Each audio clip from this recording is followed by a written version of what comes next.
Se rapprocher des petites et moyennes entreprises, leur apporter toute l'assistance nécessaire dans leur développement.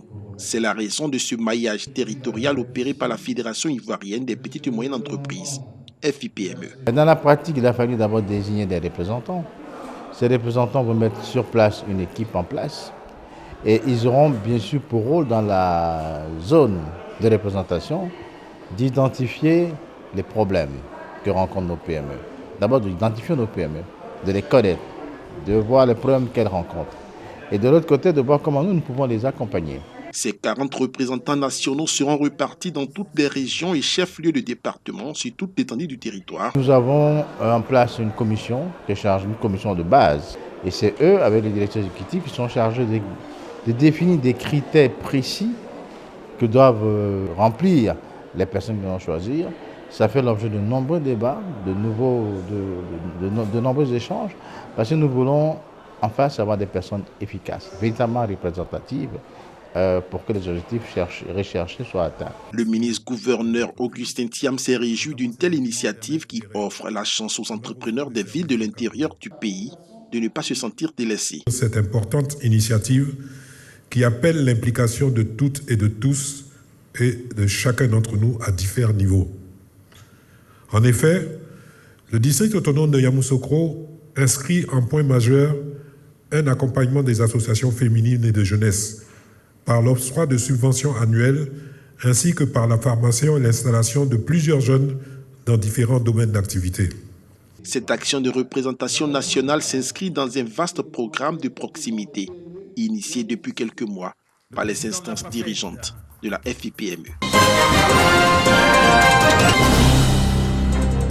Selon les études du Programme national de lutte contre le tabagisme, l'alcoolisme, la toxicomanie et les autres addictions, 886 consommateurs de drogue injectables ont été dénombrés en 2019 dans les villes de Yamoussoukro, Bouaké et San Pedro. Ces consommateurs de drogue injectables sont exposés aux infections à VIH-Sida, à la tuberculose, à l'hépatite B et C. Cette situation constitue une grave menace sur leur vie. Pour réduire les risques d'infection de toutes ces maladies, les ONG se mobilisent dans l'association communautaire Parole autour de la santé.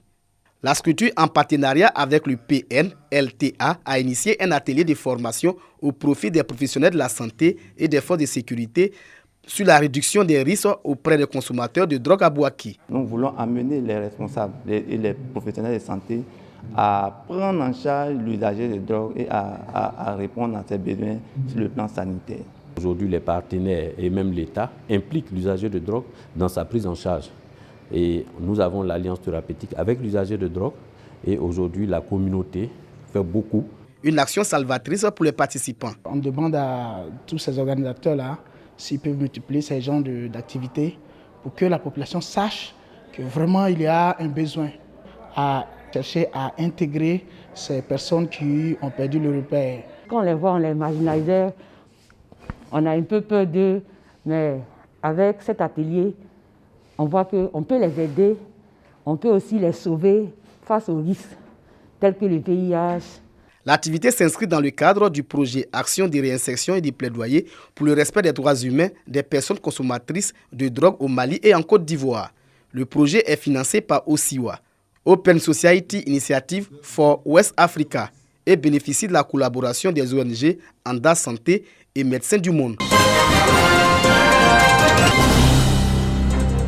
Les autorités administratives des régions du Tchologo et du Bonkani en Côte d'Ivoire et les autorités administratives de la région des Cascades et de la région du sud-ouest du Burkina Faso à Banfora pour une rencontre de concertation.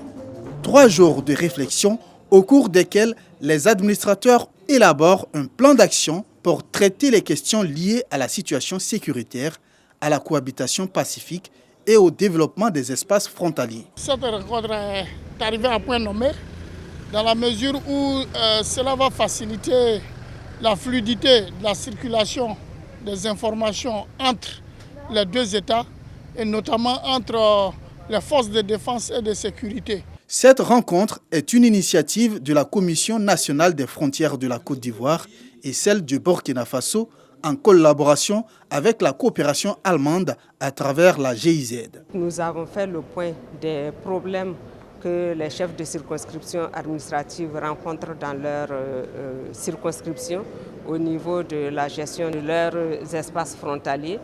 Et nous avons identifié des actions à mener au cours de la période qui court à partir de maintenant. Nous avons demandé la poursuite des patrouilles conjointes à nos deux frontières, à l'instar de l'opération Komoué qui a été faite par nos deux armées, pour éviter de créer le terreau facile à l'extrémisme violent et au terrorisme. Les autorités ont suggéré qu'il y ait une grande rencontre sur la problématique du racket et de la libre circulation à nos frontières. C'est le deuxième rendez-vous du genre après celui de Ferké en 2017. Il est relatif à l'institutionnalisation des rencontres périodiques de concertation entre les autorités administratives frontalières de la Côte d'Ivoire et de Burkina Faso, signé le 30 juillet 2014 à Ouagadougou, à la faveur de la 4e conférence au sommet des chefs d'État du traité d'amitié et de coopération TAC.